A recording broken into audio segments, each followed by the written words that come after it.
This is a quick video on how I removed the rear end housing and pump from a 782 Cub Cadet.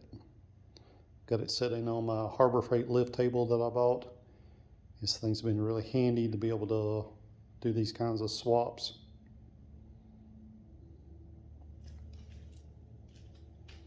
Basically, the reason why I pulled it out, I had a leak. The dreaded cork gasket between the pump and the rear end housing was seeping high trans, so I saw a puddle up underneath of it, and I'd actually done a bunch of work to this thing before and somehow missed this, but it wasn't leaking bad. But I just had a time where I could go ahead and split it and take care of the problem. So when I do that, I like to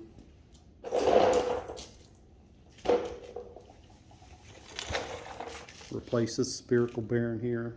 This is where your drive shaft goes in. New Cub Cadet oil filter.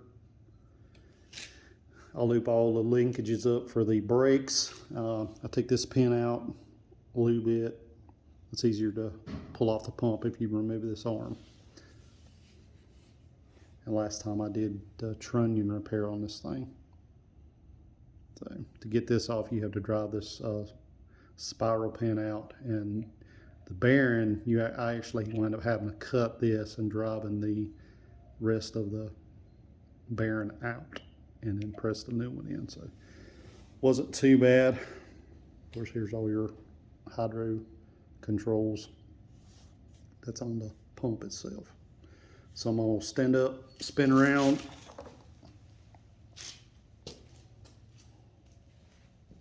and this is what it looks like with the rear end out. Basically what I'll do, I'll jack it up and put it on jack stands, and then I'll put my jack up underneath the front of it, and I normally have something to hold it up. I've got a block that I put up underneath that's about the right height. As long as it's level, it makes it pulling the rear end out as an assembly a whole lot easier. But of course you have to take off the seat pan, the seat, disconnect your drive shaft, disconnect your hydraulic lines, and of course your hydro linkage. Take all that apart, and your electrical connections. You can basically pull the battery, leave everything intact, lay it over to the side with the solenoid. That's the way it's out of its way.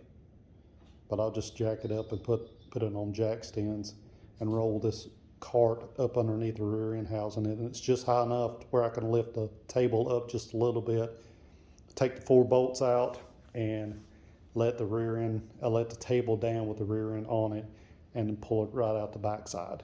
I've seen people do it with the wheels on. I've tried it before, didn't really like it. I didn't really feel like I could control it as good as what I can with this. So I've seen, I think might have been Bronco Carl on YouTube.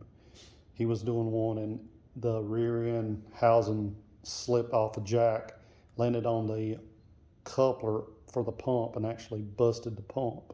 So with the way that I do it here, there's no real chance of that happening. But I'll set it up vertical, and I'll put a block underneath the back of the rear end housing because I've got a hitch on it, and it's just high enough to where it makes up the difference, so I can stand it up vertical and it'll sit there by itself.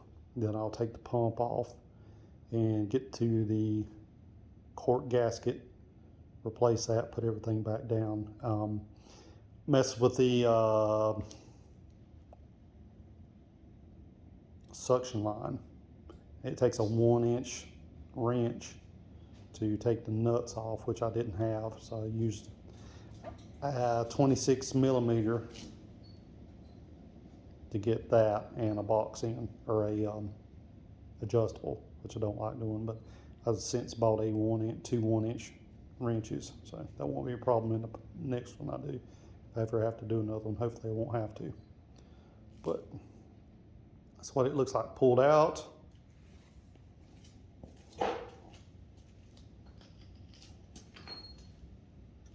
Here's down inside. It's pretty clean down in there.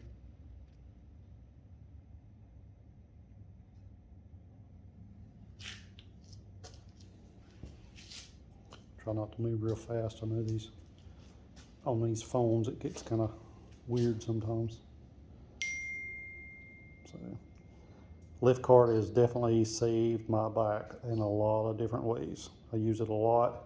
Probably one of the best things I've ever bought at Harbor Freight, honestly.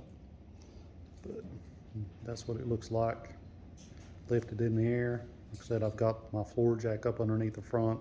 I normally put it on a block to hold it up so I can use my floor jack if I need to, which I didn't need to in this case, but I will put a jack up underneath it when I start working on it again, just for safety. But other than that, not too bad of a job. I can do it in about 4 hours if I could really get motivated, but I've not been motivated to work on this one, so it'll get done. I'll probably finish the rest of it tonight, maybe bleed into tomorrow. Hopefully by the weekend I'll have everything put back together and up and going. So just thought it kind of let everybody see how I do it. Might not be the best way, but it's the way I do it. So thanks.